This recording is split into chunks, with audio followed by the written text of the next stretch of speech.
maro fina mi wokudo gan elo mende fongbe singan ewe ko ne bonu ro jije we ro to me wele yo mi na se ye ho tale o mana ijinu omi ahon ito mi tan le po to gan po ye hon aisan mo ai mi sa foten da ho e do ku hunu yo ina blodo ho tan etan mi na ijinu omi kwe ko do aton ye jimbo dan to pa sin ahiyo me o apa ko de fine bo sin dan do fi enel ye me yin me lo bo nu etan gbele yo ye di nouvelle ni ozonli bo ihon ito gbasa e no pe nu da che gbasa fo wa do ko we mi na yi enel lo jinu omi chobo keze 0 tero gbe me be yin dan pe leton ajonjoja leton yo ajiyon wa 0 kuton bo biblo we mi na le kendo enel le wo bo ko de wo le kana je kudo ton mi na blo mi de do bo ko le o mi na je do poropo sin kan vlon jibon mi le kudo le wonu sia hon itole o ye so e waye onu itan de meyo e so po e ka pon meyo mi modo le ai mi sa foten da ho e bene to tan lo bo me ma so ro fit to gan sisi je ha Mathieu kerekusin ko e deji e o e na level azowa de unen le kana igbo je Valera jaho e na do beton mi Quand on te met la ho Osvaldo Omeki et de l'on dit font quand on peut nous tout pon ho do Benito Mei et de tinti me wedo et na blo bola foso ho ten e lodo Mathieu Kerekou ton et do couton sin to ho meon e mi anu kunu atie kwa Benito ton e kana blo bola foso ho ten e ne ondo fi nu kunde didele we na blodo do bola foso ho ten e ne on bena ya chonu benefile pi noten fi nombro lo di fon kan wa temetemele de enamblo fi eneondo podo ple ko sadaho e mbola fo so kote enonton bon lo di fon kan wa de buku de yo fini eno iple de yo enamblo fi eneon lo mondo nu ene we nu mi anu kunu atie kwa benito ton yi pero titi me do sunsan ton nu konton e na mo la fois fo ton nu kene sin khwe yo me yo ena ko kana solebe ena ko bene nu so e kan blofi eneondo yi ene lo di fon kan sin noten o khwe do benito bo fi ene we blodo anyu mlemle sa fo ko nu wa daho enamblo kon ba bi khwi me e kana so benito mba blo fidere ndo khale yo blo fi eneondo fi e kan no yi bono ile to de ina blo fi eneon lo mondo ene wa yo nu satin temeteme de letin be na fo gbado bola fo so ko ten bonde de na sa do fini ene nu e ko kan chon le ne do apa ene ko yo kan to patient yo me we ye de buro nu sawe e si mo to e na so apa ene ko sin ton pa so so do bola fo so ko ten e Mathieu Kerekou ton yi nu o to mi ndo mo yi ene ndo na nanu kon yi fonu nu e ko kunpla nu e na ji no mi ton le no mo bono do blo ide do yo ina so e da cho do ye me no ho nu ene bono fo sado benito me yo yi supo town ye ka do po so e mo yi mo je akwe kana ko sin pa na ko bo ato sin pa me yo e lo na supo tito me we ene ndo radie ni na pe ba blowo mi gan ho ito la sin player ko na gbido me kan na pa lo nu mi do akhosu so me ko do poto pa sin so me ko yo miniba bo ka ho ito temeteme e apa ene ko kan le yo e ko na pe lo mo parce que temeteme na ya so ne da kon bu kana wuli bona ya oblodo ya me ye na tian be na je aso si dan no dan to pa si ahio me wa ye o ye me ba we ko ro finele yo ye zonli na ye zon yo to gan sisi je Patrice Talon yo lo ide lo le eni wa lo mo ka wa o da lo emi ni wa hun emi kan shi sina ji hoken azan gbanu kun po go ero ko ya sun ko ya fo wa fotongo emi dogudo wa ye ton wa ije azan gbanu kun po go ero ko ya sun ko ya fo wa foton kwantongo ton ko ya ton pepepe ni blo e ede bo sin da no to pa sin ahio mene sin enio e ka da ndo wene nu no mo na li ton ko bi sisi e we kan gledo wunu na jino le we ton do fio o biblia ko da vikpo e we nu e no na jino eno sa ndo ahi enio me bo so kan nu e ton le gble sinu kuma no enio e ka joro be ni kun gba ndi fi do ko ya ton die o to gan ero ton wene nu we da pa gbe ton na jino le do liva volo e we mi na beda sinu ye nu egle nu ye tentemele yo ena pe ulo na inde hoto ba do le jajo iton le jina sin we nu e ka do ko ni ka je fi e romedion e me ro nu sara hi enio me le do ko como flan ko tanga ida lo me atene sani no manke o khewe no aketero tanu me iwezon bo ye me sinu gble woni nle iwa tite lo wa zegbe aga bo uve ero iton iwe we elo nu dion wa ro tinte menu nu konto e yin bene to ton lewe on e o tu e mi wa e wa yin da je me de mi na wa gbon ipu e mi kon wo si gbon dion e yin da je me de mo ro mi wa fi lo dion ye la se ko mi ton we ma ye la won abi sese bo na se so yi bo dion ni e blo bo se so ye gbe o mi si no fi bo e na se résultat wa nu mi ya donc on ko so azome de ya donc on vendredi o mi na se résultat le na ti bon ni e ka yin da je me de mina deshe gon de mina deshe gon me ando bo mina Avovovo, ewe sindota, logun wan dogan nu kaka wa igan ho itogbasa. Eno pe nu kundu ache pipasa fa doko huwe. Nopoge e kan ye tomo ru bibi owe ewe yin. Kwa eni o si anpagbe idonu ye yo ni jete. Nu eri mo kwelo wa kwenna. Ewe na jemede mi do ho do akhi o wude suno. Bo mina do ho dia ni mi mo eya mina mo si ton bo ena zekre. Donc ye promettre nu mi do jemede ena hibo. Amo ni o toga ma de 500 de mer. Mina yi de na 1000 kwe. Bo eya nu de papa do agbagbe ton. Bo mi me bi mi do merci o. Ena sun Adam fo ilo tunte o. Gan ho ito, eno pe nu kundu ache pipasa fa doko huwe ewe yiwa imonde loro bibi edo. Ni se nje gbe emi tome. Loro gbe onu to gan Patrice Talon nu. No ji zero to pa san hi o me sin fo atondi o. Kweto ni je tera lo itome. Didi ache pa kokoko ku da pa gbe ton ye gbin idon. Hoi kadonu gan ho ito bi sese we eise. Bondo poge egban gan ho ito sinu kumebo edon ye ewe indo. Ena oblo gbeta. Beto we kabi beto atonle ton lo dan sedo emigon. Ena ponte wu. Ye wo bobo lo etite. Lo wa ho lo su ko emi ton tawe. Lo le lo tintimeni ye wedo. Gan ho ito le simple blodo vodun be la tondi wa yi o. Sinteme ko kendo ho ni wude. Kato gan Patrice Talon. Bon tito e kada li ton khole o. E ko se da sinu gan ho ito ida pa ni on khole. Unwe we dion. So kwe bi yo mene lewe gan ho ito ede lodo. Eni agbonji. Nu zande yo, zande nawa. Ene le bi segudo e. Gan ho ito baranabe da se glele aro tintimeni ye wedo. Emi na le voze ko so yi. Gan ho ito le simple non blo sin domeno po. Bo ena le inu ke de uto. Ohun. Eni non toji. Nu e ko kende ugbonde khato gan. Ena le ran si se toro kweton.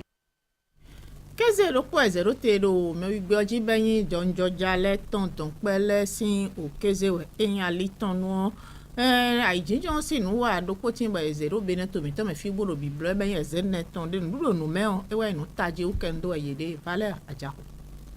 Azando po ezero tem ton pe vule do mewi to me. Bonali tamendo no do afokle wonya enu yiwe. Bo mo no segbe ton do fi an so pe to ton. Bo ho yin ton yi, ye ma do to kodo sin alidia yi. Azan ene ona se ton pe vu e bini to me ton le wa o. Ajonjon da khodi e so do te do infosec sin khuyogbe. Bo ye lo e so no bo wa pe so ene on si do me. Bo khota e ka so nte bona do khodi u do ede me. No asan do poropo ene yo. Ene ton pe vu jonjoja. Noé aligné, oui leur hunde ou dodo nous numéro de mérito mais. Do hota eno sin talio, yeme wa fine bi hui ko mondo nous numéro noé, pendant ton toto kudo. Yeme kon popo ali ko na tawi, ene ton pe vous le yene. Bo be si me khodi, kaka ran yo ko vous dio bi hui ko tundo nous eno. Noé bo yina tango e fon, ina no do alo yin nawe. Les so ko ebe din ye kule don pe vous nous yento, teme.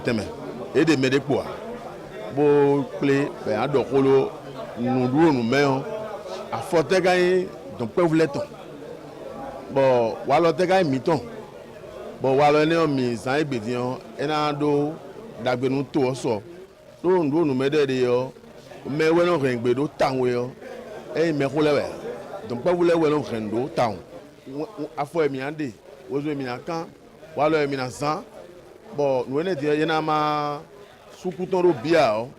E le na bon kaka bo na igudo. Pepere yo mi na do. Yeme kainkan bodo bene tonu kwe elonu tie kwe ko tun don nu meon nyina we enyina bo lo deji ene we somo so kotiba no so sin bodo kwa fun ka tite ngbe ton do ena yan lo na ge utu taji yo yeme ton pe vule yi do kwa so kike do bene to meon nu ene nu we bodo afo klen won enu bene fi bi hwiwe we ne nu ka je to pe vule yi to bo nu we lo niye ti do don nu me ho wo nu e kana yin lobo na yan e san son ene ubonu bo lo san do emi kun tonu ene wa azan egbe ton yan azan daho o yan azan mi bi ro bénéfice o ka yan azan no Africa to bi donc na créé je mi me don pe vous boro alieji teme nous kona iro to me fisi alieji teme mina blo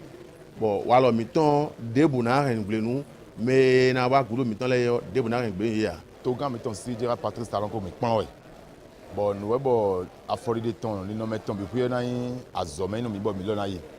do no don do no me wa we lo yekere no do blendoji e no do no na na block ko me na block bi ko po me we ne chi mo yo a bi on do no me sian wa me aka bi on do me sian wa me o e so no voda yi ha me ya do fia no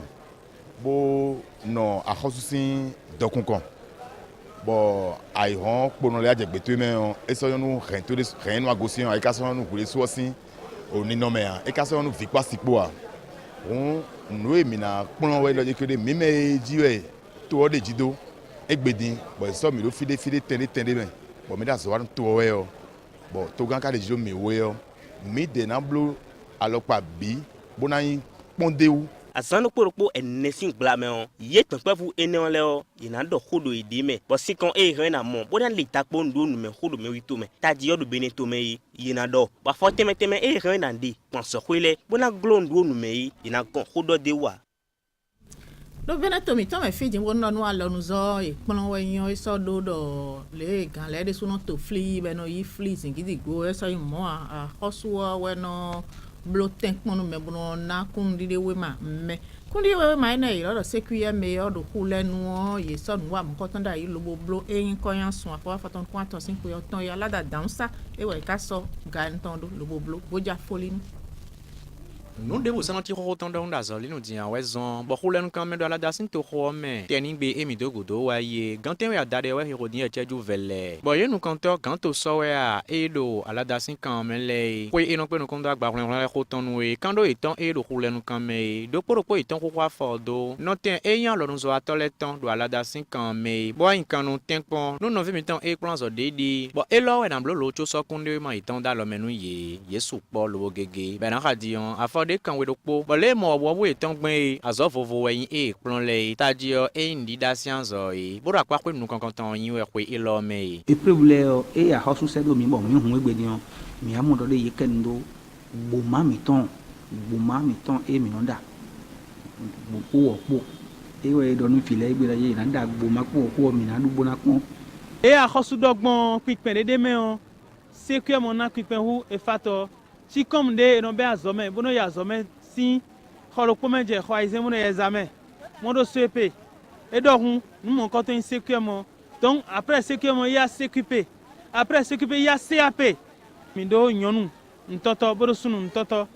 bodo électricien mais non blo moto et zokeke démarrer électricien mindo eneo bodo soudeur kanchatole bodo nyonu dablato sunu dablato bo mido mécanique menon blo moto afo ne ndole mido menon no avole mido mende non blo chaque bon to me bon khomele o menon électricien bâtiment mido menon très quelqu'un mitole moto mitole mido figurateur mido maçon et non très mitole mido photographe menon ye koyin we manjile mido mécanique de non menon blo quelqu'un afo dole mido boado menon dadileo le begben do fi uye ya fo e bon de mason do ai moro po jen le vo disagbon to ko de le e le do ala da kan mele me to fort to ribosito ze bo le in kan gben do fi bi beton e be kwele mo jen le in do don de so kunde mai ne mi kro yidion e so yin do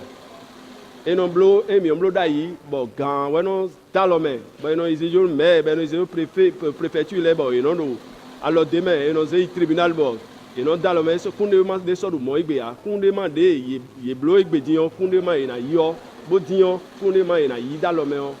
et oui qu'on demande mais non dans le BPC mais non dans le bac examen mais non le bac mais non dans le CAP ne le CEP ne le mais le point ne ouais dans le qu'on demande mi to mais igbe to fosin kan me on ye me afode yo nu ye wesin me bo plan lo nzo mi tan ene ro to ho ene me bo le mo gbon e de nu yin ba eto lo blo be je hungbe lo je gangbe do nu ina inu lo na zo bera so anduwe e modea to bi be khosuro ni te kombo généraliser ni le vo bo yin ko to confiner le non blo CEP CAP nu ne diplôme académique ni ko confiner bo gwa lo mi lo fine nu de na blo gbenu parent le ndonu ye bonu inu na alo go ni tondo fine bon mi lo na moten bonu ouvert c'est midi ouvert en dépôt a khosu anomblo a khosu deso karo emi de namblo bo zira l'automne donc ni a khosu si tekmo wo mo quand si so tele bonu ye no ya ude tezion ton ene parent le na vinu ye sinon parent le no commercial e lo eblo e de din bera kwa kwe do po yin we a che pa bi o e de do e de sunu ni wa logo lo no fa lo ton le do nu tuto o me bonu le mo e logben din e na inu lo na le voyon roule no la mena no gaji si ale no beneto mi to me fi o huzu kekero bio me acho ipa de gbe tatan lo bo do to kwe e manache alubo ikunle yo ye bi yo e na su ho itan do agbon ko gbo itan gbo ikan ko agbon ko gbo ikan po ye la mena no gaji so ten nabide e we ye gla o hona yi somo jije dora ho ina do gbeton mi lamana no gan izo aten peto pa ton do poropo enesi hon esu do yon zangbe mi to gudo waye ne do zanzan do to pon la eyin agbo to ko meton podo gbori kan ton po me to pon gan zuton e ka no no wa den lo bublu do lamana no gan izo aten peto pa ton enele o ehun ye jmo ko ba azodin yo ko ton ko sei lo e ka do atie e atie pa be ne to tonana lo ba na do hun notin enele na ya e we zo to pon gan zuton podo gan e pa tie do lamana gan izo ato len do su sin to pon me podo ye me ko so za gbagbe dan le po ebi o to kuleme lo je hon enele suji yeyi no tende yo bonu me mado ache hunkwe ene wa e no be alianu no zan finele bi ani u kasumbo nu mo koton ka be do to pon isu ton me to pon kan su ton me la ho firme e me kuton e time oh mina tundo e sunzan we modi ache pa yi hon yi to me yi do ndele jije to me boku yan ru taji yo lamena no ganji sin kom do megeketi bo yi do we ma de ya we ma do chomna si hu toto we bona no we de su kanu ma yin ahozo ato ayo ye do we ma ne wa bo kai hu toto we bono do nu ejuro iblo e me de no me hu e me no yen na do me we ra ku na di do me ru nu gole vide a che gba do de hu so no no bo yo usari sinu wa ene ye be me e wa je de do ti o ten peto pa ton do poji but nino meji we edo martin tole regbon do pe ene ogbe yo en le lo bu so gbe debua ene we so mo to mon gasu ton esu hon ti o ten ene oton nu ele yin barabara de me a che ino na me do hun ti o ten na do beneto mi ton me fi yo ele fodo wa nu ene be yo be je we ku benen do ton 33 yo e ron do me apa ne le pe lo e ka no dandan mo chobonu me da hun ti o ten we abi na mo gan izo atene o dandan me ache pa bene to tono na me chubono hu kwe eneo iduando mai mo a ronsusu e fonado no kon ido ai hongbe to pon gan zuto me la ko firme e me kuton ho edo fineyo edi we dion mi ga o pon fidele bo tian fidele lo yeme egbe dion mi zon eji yo nu mi mo le yo o mi aso anu keketi bo mi be do menele yo yi do we ma dia o pe mi ai don me na hon ko hon aso anu mi ka mo finele yo mi bebi bo won do honji bo do nle kun so imo fi o yemeyin akoso sak ma gbegbe na no le kodo gan edon do na ma gan izo atolenu lususin to pon me po azo ede ibedin ejawe ti no gbe a ai hongbe yo inagbon to ko le me lo na gbeje we ma yeme hun na ma gan izo ate gbeto pa aton le pondo ache pa ga bide to yo enagbe inu gbo a o egbo aji yo inara so ene wa okwe binu la ma gan izo ate gbeto pa aton lo to pon so ton mele yo e me bi hu je ka ba ache na na me na do hun la ma gan izo ate ne le po a ma ko ale siso gbagidi eyo gawe eyin to la ma ga izo aten eyin gbeto pa tombo yin clinique coopérative agbo meton yo ni sabu ton ho edo fina yo edi ndagbe we ohun mi te do fi re na sun mi te ma ga sun won de ne me do mi ton do sin de ju mi de ro bi bo sen e ga we re bu no mi na kle nde mi na ti me ponoje awon so panu kan la ma na ga izo aten gbeto pa ton ma ko do sin ale si hon susu o be je we ko beru susin to pon mi ton mene ene lobo ho ita gbasa eno pe nkudo gle ho kanli tozo wa ho yo mi na ifine ye de o ye mo ide ai somo yo nu ye do ora le ka do no ha mo yo valera ja ho mi na sero nuto azuato teme ero kan ho ita gbasa eno pe nkudo gle kanli podo yin ponui yeme kwazado titomede nu kan ho ita gbasa eneo be do hodo do klesin alinu podo azaglo kan teme po alo gonu mento do kweli nu podo nu yensi alinu po biye wa peso elo sin dome peso elo e kasodo te nu vo tu ya le zankwe gbondo kan ko ito gbasa eneo do sunsan dede memi to kudo wa ile yo eneo sin khona do eje ide bo apedo azan gbango edo aboku isun pe afo afotonu kwanton ku ememi de tobo nu kan bia ijandion ba je hodo do ide meji yo ijandion e ko blo wa ida yi bodo nu khado ali eneo nu yo wegbo eneo e wa fronte le zankwe mo teme do ali de nu ye eneo sin hodo di e ka do hodo ide me kan die momo ide do klesin alinu nu kon itin de me ku kwede o meton kwero po aje o azo emi tun lo ina wa alo ina zon wi wa alo ina goso ni klesi le bo ina wa bo jina ja na do dun lo to mi to me ona mon sado to gudo ba fi farantin to eno to okono ndo nu enele wi wa ton mi ka be o nu khonu nabile gbedo mi de we mi le on a gbéjé nous mi wa répond. Et nous kon yi katin de me quand on ton te do fine kede a le na blogben on kon yana va sinru elo yo ene we bio aso atoton le pido yene fa kan do aso bonu beneville ouvert et si de do attention linui et la mo sin kona nous d'agbede we enu aso atole kodo kan on tokpan ba kwa eko sansin alon so men kaka wa hwe elo nu tin ye de hodo ali ene onu e aso temeteme e ka kodo akwa ene le ko yo ina do hodeu si konte aso ene le kana ina gbon nu kede wa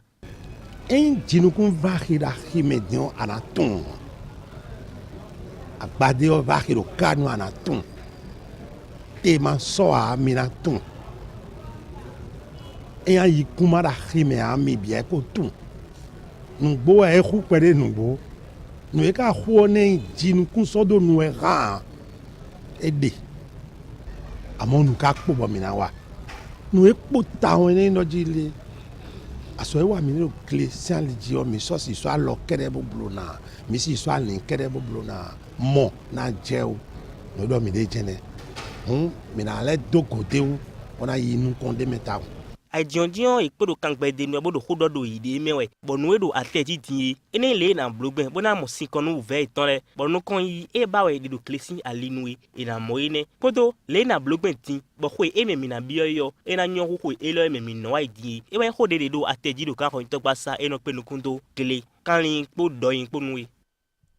lobo ye ville vivu le ne kana wa gmo lobo ye kana no monduru jonduru lobo na dunduru we na hunsin ye bona wa dagbe ni ye yo ene mi an kunde sunu no watito irodo sembe ne ye lobo ye ro kan va de we ye me ganto soboro be ne to san fogo kole yo ye ta paro mi kana dalo o ye dije dora ho e we na le do biton mi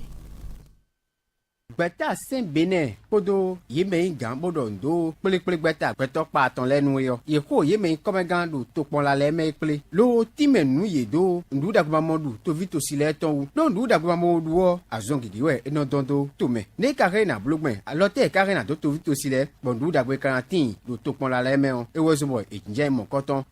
lèmi nà blógbọ̀n bọ̀ dòtájíọ́ vi mi tán bẹ́sí wẹnuwe mu àtọ́gu ìtàn kẹ́kẹ́ jẹ́ wẹnuwe nàdókò yàtọ̀ ìnámọ̀ nù dàgbé nùdúdú dàgbé ẹ̀nà hùsìn dàgbé bọ́nà làmẹ́sìn ọ̀dúwẹ̀. gbẹ̀tà sẹ́ńbẹ̀nẹ̀ ń jẹ́ dó ńdú dàgbé tóbi tòsí lẹ́ nàmọ́mọ́dúwẹ̀ jíwẹ̀ èdè ń yémẹ̀yìn gàndé lóbo wá yìí ní jí lẹ́yìn ń yàtọ̀ sí gàndá lọ tóbi tòsí lẹ́ bó ńdú dàgbé yọ ìnàmọ́mọ́ lóbodù do ńdú dàgbé mamọ́dú ọ àzọ́n kìkì wẹ̀ ẹ̀nà dọ́ndó tó mẹ́ nùwé jíwẹ̀ yìí dọ̀ kódó do àjọ̀jọ́ ẹ̀nà ọ̀sìn ntòmẹ́ yìí dòdé nẹ. mina wazɔ eyin mi do kpokpo tɔn bɔ nu dagbe munduɔ ena tin gbebo tin yin do tokpɔn la lɛ do kpokpo mɛ do o wendo lɛ do kpokpo mɛ bɔn mɛ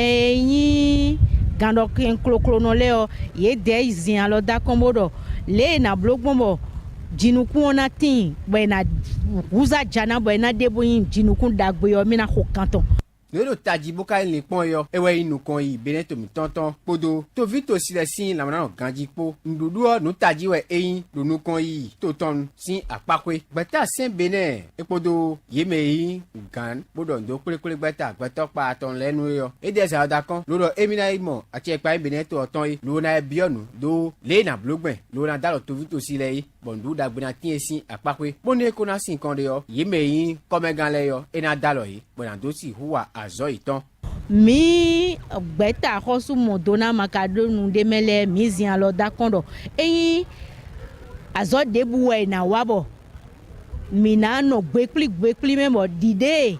o axɔsu sian kɔɛ ino sɔda yi bɛ yɔdɔ fadɛk ɔde do agriculture mɛ gbɔn mina mɔ fadɛk mɔkɔtɔn bɛ yɛ ɔyina yin fadɛk ekpe nudo nukundo nududu dagbe sian lixɔ enu. àjọ̀jọ́ bó tìmẹ̀ númẹ̀sí nù wá ẹnẹ́ ìbúlò yọ tó pọ́n la àtọ̀wọ̀ ẹ̀kọ́ pélé tó pọ́n la jíjà tán zakpótá tán jakoto mẹ́tàn kpó ẹwẹ́ pé lówó náà lulẹ̀ eyín gbẹ̀tà sẹ́ńbẹ̀nẹ́ tán ẹnẹ́ ọ̀sìn àyẹ̀nẹ́ ìjùjọ́ yìí. Sudan si to me don mi na yi lo bo ye me bo ga do go me jan e no de le yo ye tenpon bo mo ro FIFA do na bi o to me ba lo do we ma me ye no kan lo bo do yin o bloblo to le ka blogbon yo mi na nselu o boja fole no sinu